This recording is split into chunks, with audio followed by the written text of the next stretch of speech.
बोलिए, किसने देखा है? विष्णु जी को देखा है, महेश को देखा है? न तुमने ब्रह्मा जी देखे, न विष्णु जी देखे, न महेश जी देखे, लेकिन मैंने देखे।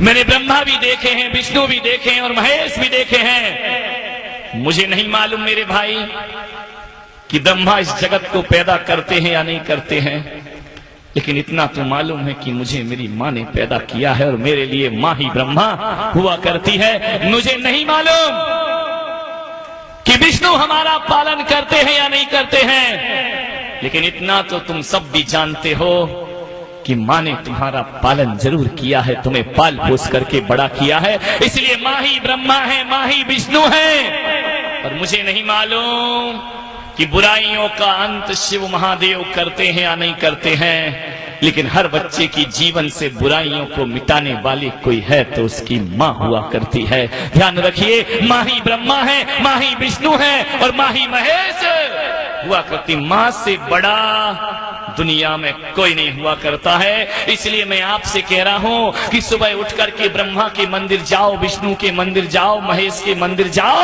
किसी तीर्थंकर के मंदिर जाओ, अरे जाओ या ना जाओ कोई फर्क नहीं पड़ता है, लेकिन ध्यान रखना, अरे भगवान के मंदिर में प्रवेश करने से पहले तुमने माँ के तन के मंदिर में प्रवेश किया था।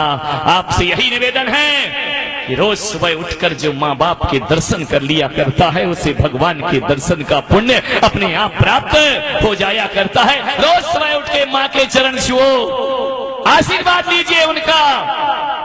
ध्यान रखना, माँ बाप की दुआएं किसी संत के आशीर्वाद से कम नहीं हुआ करती हैं। ध्यान रखिए, माँ बाप की दुआ, जिसको देखो वो सजा देता है और दोस्त बनकर के दगा देता है। जिसको देखो वो सजा देता है, दोस्त बनकर के दगा देता है। एक माँ का दिल है इस दुनिया में, वरना मुफ्त में यहाँ कौन दुआ देता है, वरना मुफ्त में यहाँ कौन दुआ, फ्री में दुआएं देने वाली कोई है तो वह माँ हुआ करती है। मान्यवर, माँ से बड़ा दुनिया में कोई नहीं होता। माँ शब्द वो शब्द है कि जुबान पर आ जाए तो जुबान मीठी हो जाया करती है। एक अक्षर का ये माँ शब्द, इसे एक अक्षर ना समझे। मैं तो कहता हूं कि विद्यालय क्या, महाविद्यालय क्या, माँ तो दुनिया की सबसे बड़ी विश्वविद्यालय हुआ करती है। माँ से बड़ा विद्यालय दुनिया में कोई दूसरा नहीं हुआ करता है।